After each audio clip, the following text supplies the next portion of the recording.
ассалому алайкум дӯстои иззатманд, бародарон, ҳамкасбони азиз. аввалан ҳамаи шуморо хушомадед мегӯям. вақти қимати худро дариғ надошта ба ин барнома омадед. ман 13 июли соли 1960 дар совхози боғу тоқпарварии Чӯбек дар оилаи ҳунарманд Одина Ҳошим ба дунё омадам. доимо падарам як чизро нақл мекард ки вақте ки ман 6 моҳа будам ба бемории сахт мубтало гаштам ва касе боварӣ надоштааст ки ин ба фардо ё рӯзи дигар меравад. мактаби меҳунаро дар ҳамон совхоз шурӯъ кардем ва он вақт бобои мо, бобои Ҳошим, бисёр ҳофизи маъруф буданд дар ҳамон минтақа. дар ҷумҳурӣ соли 1960 бобоям бо унвони ҳофизи халқии Тоҷикистон мушарраф гардиданд ва соли 63 бо як бемории гурда дучор мешавад ва ҳамун садои худро гум мекунад. падарам нақл мекунад ки вақте аз кор бармегаштам ба дар ворид мешудам, ду кас суҳбат дорад. суҳбати ду нафар аст. фикр мекардам ки дар хона меҳмон аст. вақте ки ворид мешудам, бобои Ҳошим бо ман суҳбат дошт. яъне ки ман 6-7 сола будам.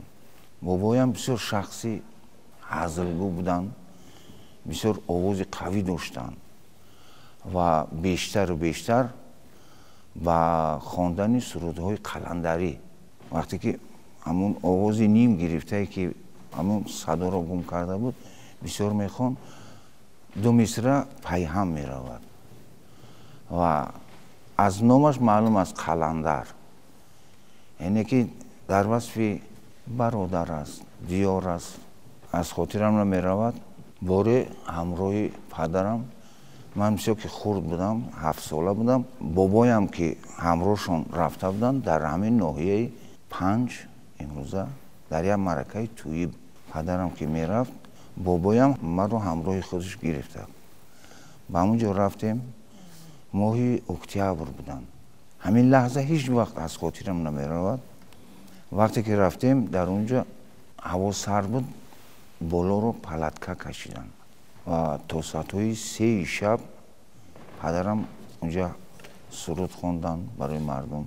вақте ки маърака ба этимом расид ва ба мошин савор шудем, аз роҳи калон қариб 1 километр то хонаи маъракадор буд.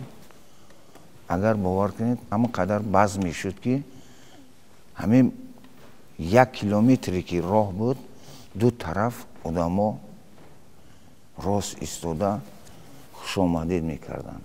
вақте ки ба роҳ баромадем, бобоям ба гирья омад. садои гирьяш баланд шуд. ӯ вақт ки бемор буданд, падарам дар мошина манъ кард, баргашт гуфт: атаҷон, бемори аҳволат чӣ хел аст?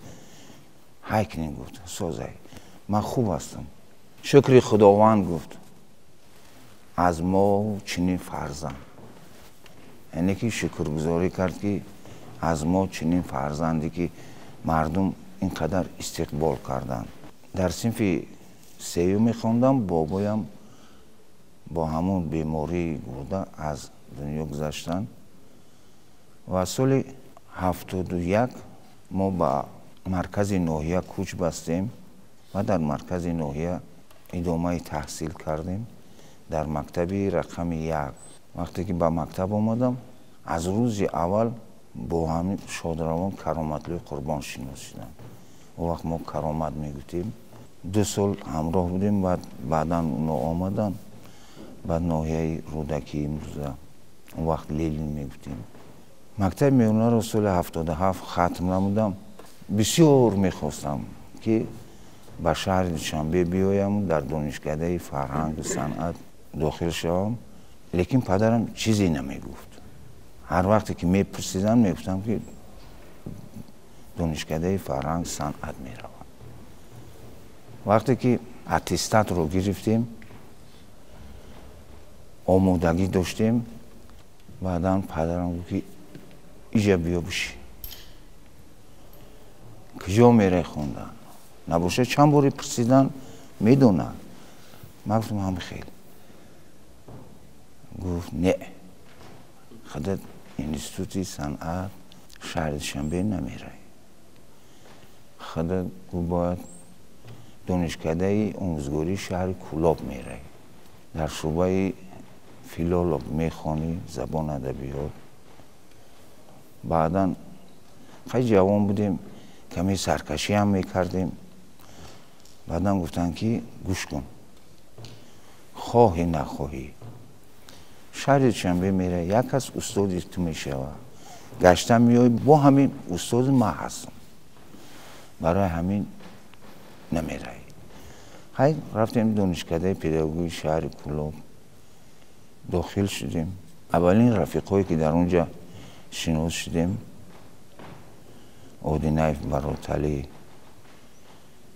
شکروف مصطفی که هر دویشون در همینجا نشستن یکتاش دویره می نوازد اکای براتلی و مصطفی تار می نواخت بسیار خوب هم می نواختن از همون کورس یک ما یک جا شدیم کمی در معرکه ها هم گریخته می رفتیم معرکه می گذراندیم و از همون دوره با همین دو شخص ما یک جای بودیم بهترین ایامی جوانی یعنی ایامی دانشجویی است یعنی جوان چقدر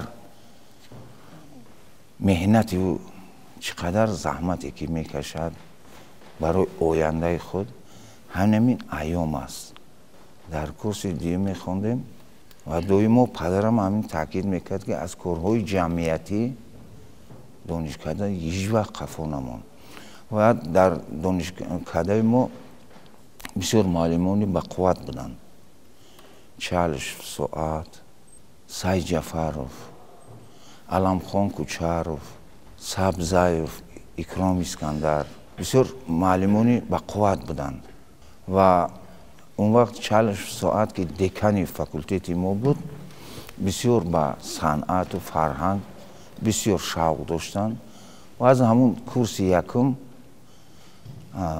ما رو با رهبری همون انسامبل فاکولته تعیین کرد اون وقت در دانشکده ما خانه مدنیت بود اونجا دوستی ارزویف کار میکردن حاتم یونسوف کار میکردن قریب که روزی ما در همون خانه مدنیت میگذشت کورس دیم بودم یک معرکه برآمد خیلی جوان که بودیم میخواستیم همراه همین جوان همکورسا باشیم بعدا روزی جمعه بود که پدرم اومد بعدا گفت که پگاه در فلان کلخوز همین خیلی معرکه اونجا میریم دیگر راه نیافتم بعد گفتم اتاجان گفتم پگاه ما را ثبوت نگفتگیان بعد یعنی نگاه کرد بعد گفت که خیلی مایلش گفت از کارو جمعیتی قفا نما اون وقت در ما پهلوش ما تبلک یا دویره می نواختم و خیلی می دونستم که برادرم حکمت الله که در اینجا نشسته است و او برادرم فیض الله همروش می نواختن من هم نمیشنم معرکه می رفت خیلی اونو رفتن ما اسبابمون نگرفتیم او تارش گرفت مصطفی اکه براتلی دویره گرفت رفتیم توی در معرکه یک 2 ساعت 3 ساعت خدمت کردیم آمدی شهر شد اون وقتا بسیار عجایب ایام بود حافظ در یک توی تا 2 روز در همون خانه تویدار میموند ما از شب رفتگیم خیلی شب گذروندیم روز که اومد شهر شد بعدا گفتیم که حافظ شهر آمد کسی اگر سستیک نه حقش کم میگیره یعنی که تمام قوتی پیش حافظ شهر مقابلت نشان میتیم بعدا روی کرده ما خیلی همین چشمو جقیقی خوش آمدی مهمونی مایه بردیده و بر جان مایه بعدا نگاه کردیم شاه آمد و حافظش نیست. خیستیم اومدیم پیش تخت شما جقیدگی بالای تختی زرنگاری چشمای مستی پرخماری خیم خوندیستیم هر دوشون سری آواز میگیرن. بعدا همین شما جقیدگی یه وقت نگاه کنم که همین صدای تار گم شد نیست. صدای تار گشتم هم خیلی نگاه کنم که نیست. صدای دایره هم گم شد. سرم هوش میکنم اتم در پیشم چخته. بعدا سرزنش کردن بگی شهر رفتیم. یعنی که با حافظ پیش شهر میگرفتی کوچه خونده میرفتی. گرفتیم رفتیم. وقتی که دانشکده رو ختم نمودم به ناحیه مسکو همدانی امروزه برگشتم و در مکتب رقم 15 به حیث معلم زبان ادبیات 9 سال فعالیت کردم. در این مدت 9 سال در کلخوزی اما بسیار آوازدار بود. کلخوز کیروف میگفتن. یک قصر فرهنگی بسیار باشکوه ساخته بودن. در اونجا یک انسامبل قصر بودن 12 تا شهر. هم معلم کار میکردم و هم رهبری همون انسامبل بودم. اونجا بسیار نوازنده چیره‌دست بودن.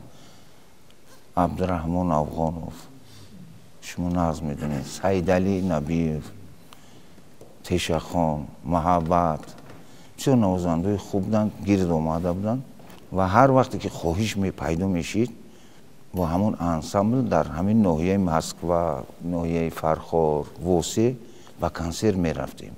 اون وقت حتی دیسکو نبودن، اینقدر تکنیک پیش نرفت. مردم با کنسرت بسیار شوق و رغبت زیاد داشتن.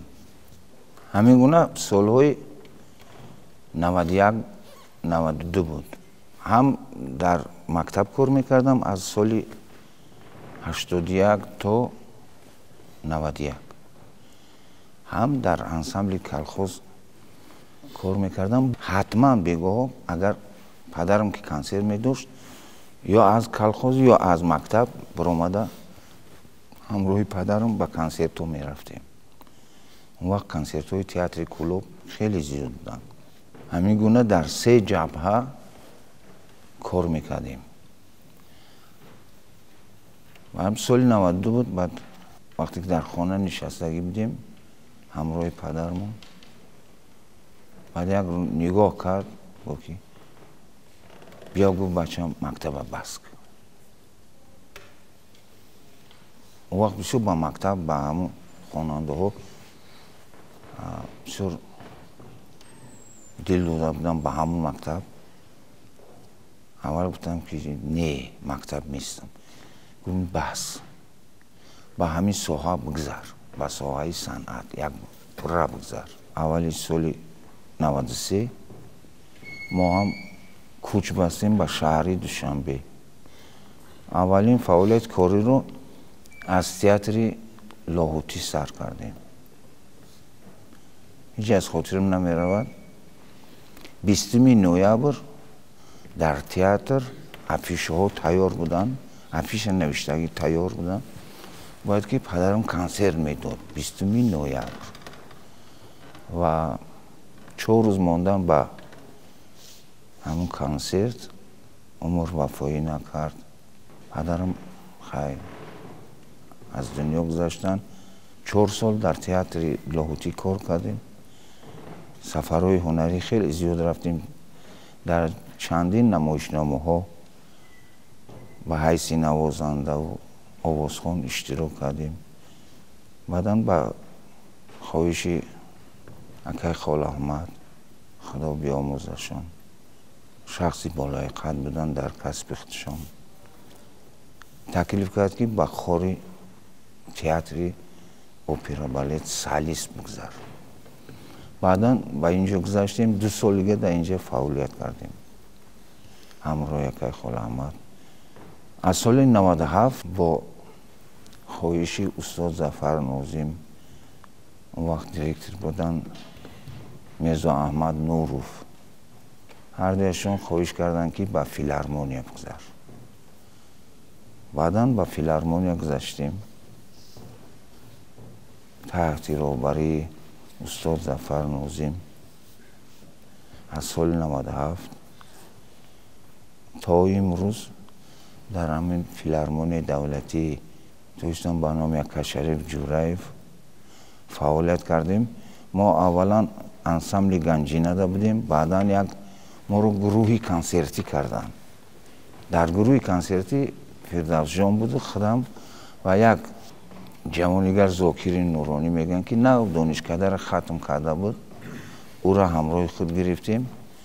همین خیلی 7 سال ما فعالیت کردیم، 3 نفر یک گروه کنسرتی. سفرهای هنری می رفتیم، یگان دختر آوازخوان از دیگر انسامبل می گرفتیم و می رفتیم. سال 21 یک جشن فلک وقتی که گذراندیم، همونجا تکلیف کردن که همین انسامبل فلک شدن به نام اودینو هاشم شود و همین طریق انسامبل فلکی به نام اودینو هاشم در نزد فیلارمونی دولتی شدن تا امروز در اونجا فعالیت کرده ایستاده ایم.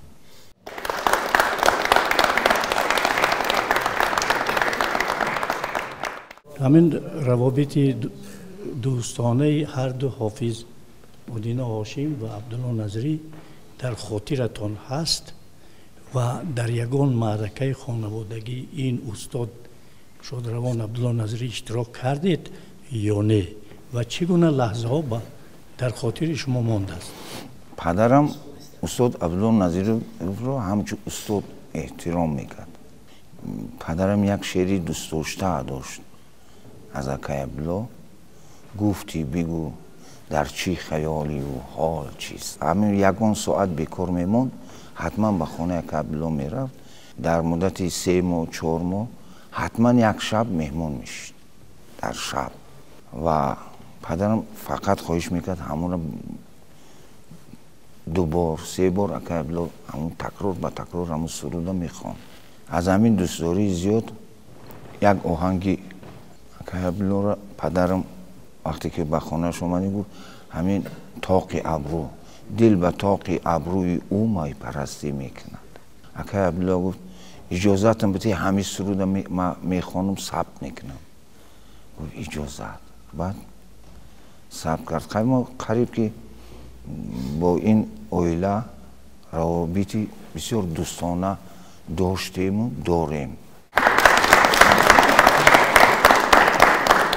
السلام علیکم استاد. خوب ما همگان میدونیم که درباره مرحوم اودینو هاشم بسیار معلومات داریم. اینجا گفتید همین را میگفتید که استاد از مادرتان کدام نصیحت در یادتان مانده است؟ بسیار سخت است گپ زدن. هیچ وقت درباره مادر من به آبی چشم گپ نزدم. ما با مادرمون مثل جوره بودیم. مادر من دختری دامولا بودن. مادرم شخصی با سواد بودن. همین یک لحظه را میخوام بگم، مادرم سالهای آخر بیمار بودن، هم کسل گرده داشتن، کسل فشار داشتن. وقتی یکون جو پدر میرفت 2 روز یا 3 روز، باور کنین همین سرش از بستر نمی برداشت.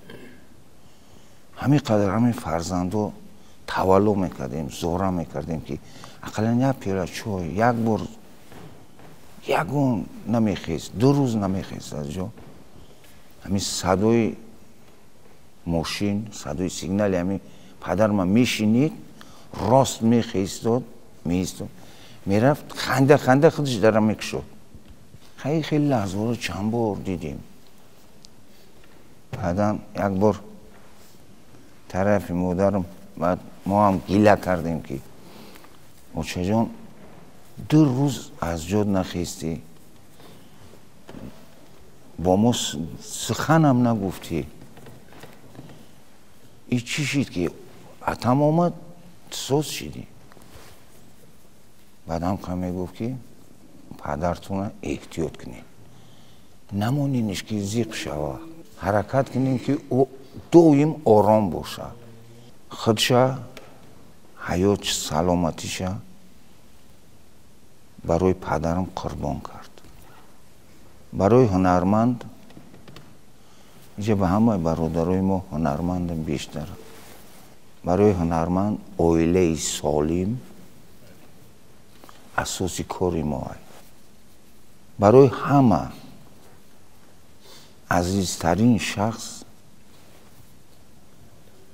беҳтарин шахс модар аст ва хуш ба ҳоли он нафарое ки хизмати модаршона карданд, вале мо натонистем. мо нав ба по хесем, модармон аз дунё гузашт. рӯҳи модар шод бошад. акай раҳматулло, мо аз ҳунари шумо, аз сулолае ки солҳои сол аз хонадони ҳошимзодаҳо ки дар ҷодаи ҳунари мусиқии суннатӣ заҳмат мекашед, хизмат мекунед ва дар як хонадон, дар як авлод,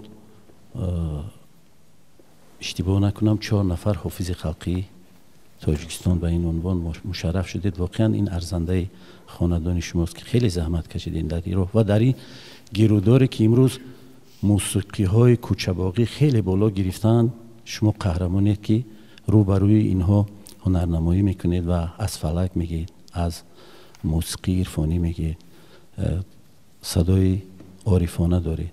муҳити адабии хатлонзамин фикр мекунам ки хеле боло гирифта буд ки чун Одина ҳошимро ба мо тӯҳфа кард ва имрӯз шумо идомадиҳандаи ин мактаби ҳунариед ва ҳамон фалаке ки дар як музофот буд оҳиста оҳиста ба пойтахт омад ва имрӯз ба фазо печид ва мақоми давлативу байналмилалӣ касб кард. устод раҳматулло, имрӯз боз баъд аз ин қадар дастгириҳои пешвои миллат ва ҳукумати ҷумҳурии Тоҷикистон, мо дар ин гирӯдорҳое ки ҳар нафар ҳунари кӯча дошта имрӯз бо мо дар бархӯрданд дар ҳунари имрӯзи тоҷик, хеле мушкил аст барои мову шумо фаъолият кардан. мо дар мусиқии суннатӣ чун фаъолият мекунем, хеле душвор аст, хеле сангин аст, хеле гарон аст ки бо инҳо мо гӯем ки ба истилоҳ сар ба сар шавем. чӣ бояд кунем? чӣ бояд кард ки садои фалак, садои шашмақом боло гирифта бошад, нақши мо дар ҷомеа волотар бошад? ташаккури зиёд. 8 сол пештар як барномаи консертӣ буд. муҳтарам пешвои миллат баъди консерт ба ҳунармандо рӯ оварду, ба ҳунармандое ки калонсол буданд. унҷа акай Давламат буданд, Саидқул буданд. ба мо рӯ овард гуфт ки ба донишкада, ба консерватория рафта шогирд тарбия кунем. ва баъдан ман ба хулоса омадам ки ба донишкадаи фарҳанг санъат баргардам, биравам ва дар он ҷо рафта муддати 6 сол боз фаъолият дорам. шукр ки дар ин муддат хеле шогирдонро тарбия кардем. дилсӯзие ки имрӯз пешвои миллат ҷаноби олӣ дорад, Тоҷикистон ватани азиз ман озмун аст. фурӯғи субҳи доноӣ, иқдоме ки ҷаноби олӣ имрӯз пешвои миллат ба ҳар як хонадон китоби таърихии Бобоҷон Ғафурова тоҷикона тӯҳфа кардааст ки мардум бихонад. аз ҳамин таърихи миллат, аз таърихи фарҳанги миллат, аз таърихи гузаштаи худ бояд огаҳ бошанд. вазифаи пурмаҳсул пеш аз ҳама боз бар дӯши мо ҳаст ки анамин ҷавононро бояд ки мо тарбия кунем. завқи инҳоро мо бояд бедор кунем. дар ин вазифаи пурмаҳсул ҳама бояд ки сарҷамона бояд ки مهنت کنند. انشاءالله خوب میشه. امروز دوستان شخصانی که در اینجا معتبر که اشتراک دارند به خاطر یکی رحمت الله، به خاطر شادروان استاد که در بین ما گرچندی نباشد در دل دیده ما هستند، استاد آدینه هاشموف هستند که مکتب هنری استاد آدینه هاشموف امروز نه تنها در جمهوری تاجیکستان و بیرون از مرز بومی وی مخلصان خود را دارند.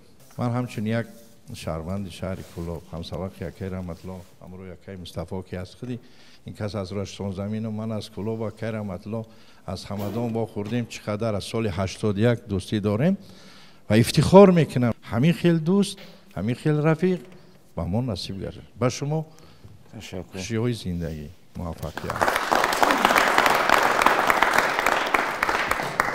مکتب‌های بزرگ هنری که در تاجیکستان بسیار معمول هستند، این البته همین مکتب هنری استاد ظفر نازیم، استاد عبدالله نظری، استاد جورابک مرادف، استاد آدینه هاشم و مکتب بسیار هم پرشور صوفیانه دولتمند خال است که امروز شاگردان زیاد به دنبال خویش دارد و این مکتب های جاویدانه صنعتی تاجیک هستند. همین مکتب ها آرزو میکنم که دائما پاینده باشد، چون در سیمای شما، در سیمای اکای اسماعیل جان در اینجا نشستند و دیگران. مکتب استاد آدینه هاشم این مکتب انتخاب بود. همون دل به طاق ابروی تو می پرستی میکند گفتن که از استاد عبدالله نظری خواهش کرد که من به همه این چیزها خوب آشنایی پیدا کردم و هیچ از خاطرم نمی رود که یعنی در این مکتب دیدم که هیچ وقت بجز انتخاب از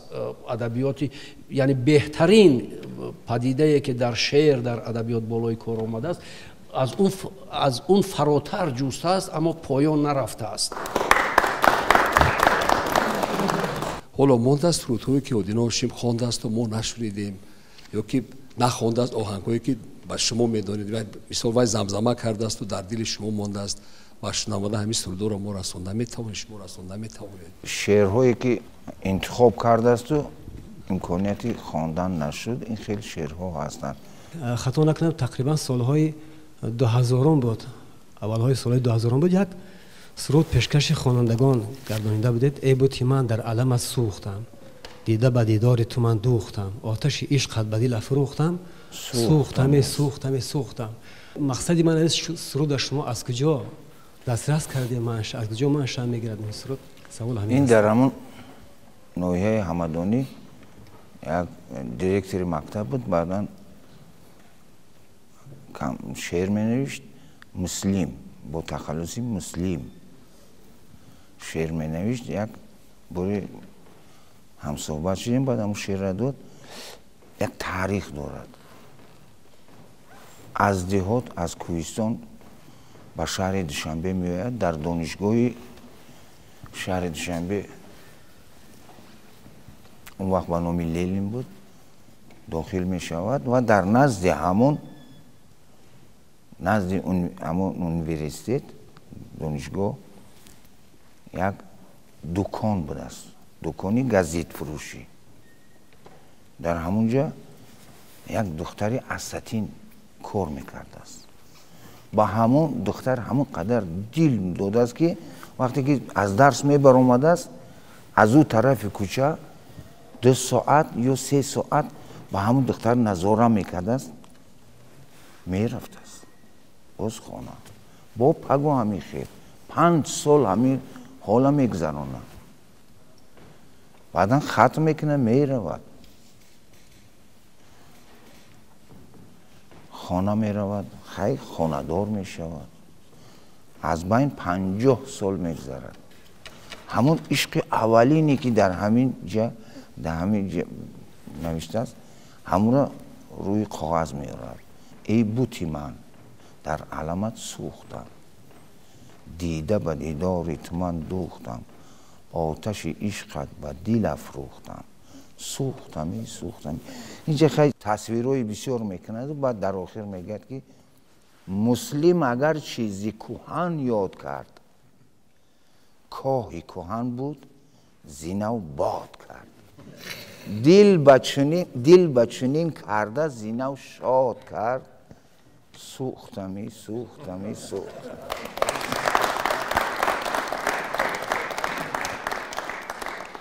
امروز من فخر از آن دارم که در یک درگاه مقدس در فیلارمونی دولتی تاجیکستان به نام استاد اکا شریف جورایف که ما با استاد رحمت الله هاشیموف گویا که در یک خانه زندگی میکنیم. در یک اتاق کاری استاد هستند، در اتاق کاری دیگر ما هستیم و همکاری زیست داریم و بسیار هم برای ما شخصیتی هستند که می آموزانند.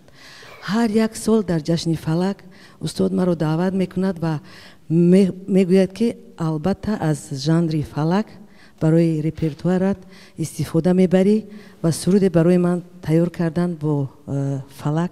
من در کنسرت فلک اشتراک کردم و سراییدم و امروز باز هم میگویم که استاد رحمت الله هاشیموف برای ما یک استادی هستند که مکتب فلک، مکتب استاد اودینه هاشمی رو برای ما میآموزونند و ما میفخریم از این همه هنرمندان فیلارمونی دولتی تاجیکستان.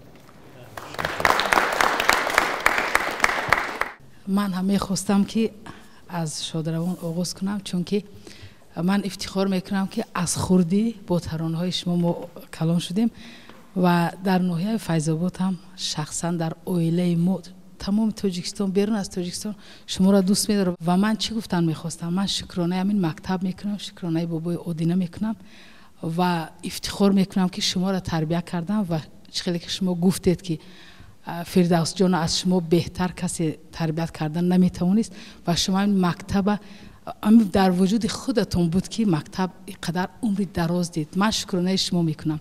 شما ایجادکار بودید، شما انتخاب کردید، شما همین سلاله اویلوی خودتون شما برداشتید و من میخوام، من دعا میکنم که از سلاله شما بازم مثل فردوس جان، مثل شما آوازخوانای پیدا شوند که همین سلاله رو دوام دهند. زنده باشید.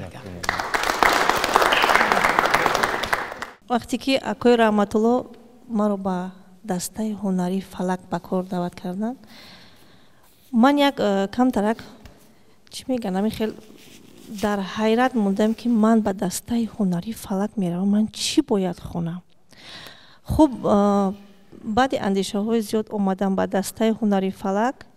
خوشبختانه دسته هنری فلک رو من دریافتم با یک فضای سالم ایجادی که آن شهادت میدهد از سختگیری و از بگیم که دستگیری های پیوسته شما استاد عزیز که پدروار با ما هنرمندان هم تعلیم و هم تربیت میدهید و هم مصلحت های پدرانه خود را از ما دریغ نمیدارید.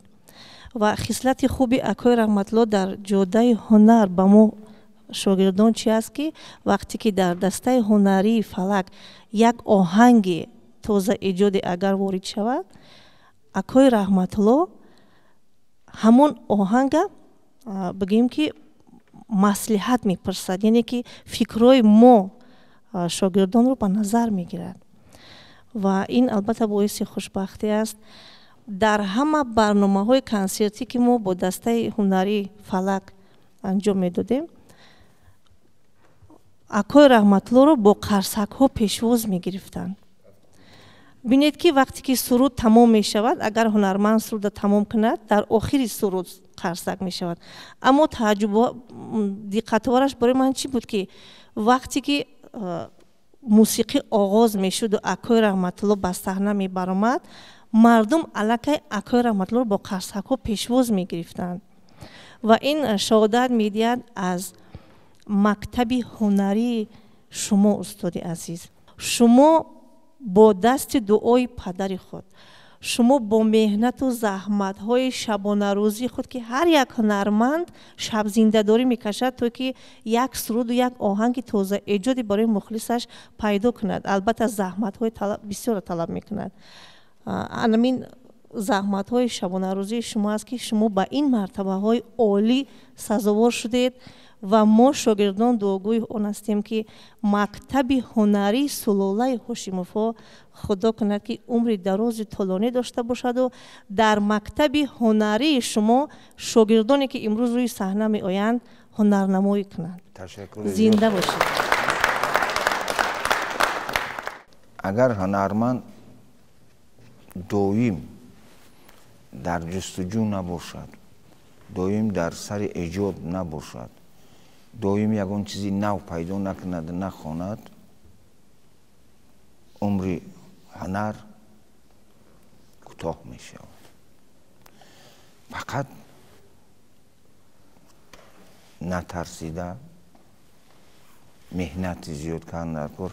همین امروز همین با بعضا وقت به همین جوانو ما حسد میبرم. در وقت پیش مودا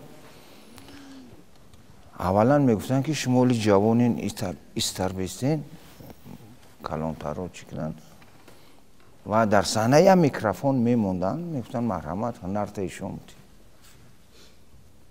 در گیردی همون یه میکروفون همه اسباب جمع میشتن، می نوختی میخوندی هنر تا نشان میدادی، خب مردم معقول بفته. خب امروز برای تمام شرایط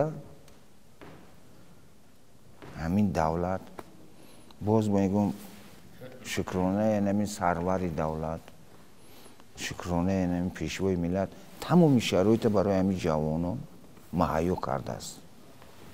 فقط شما مهنت کنین، خودتان نشان بدین.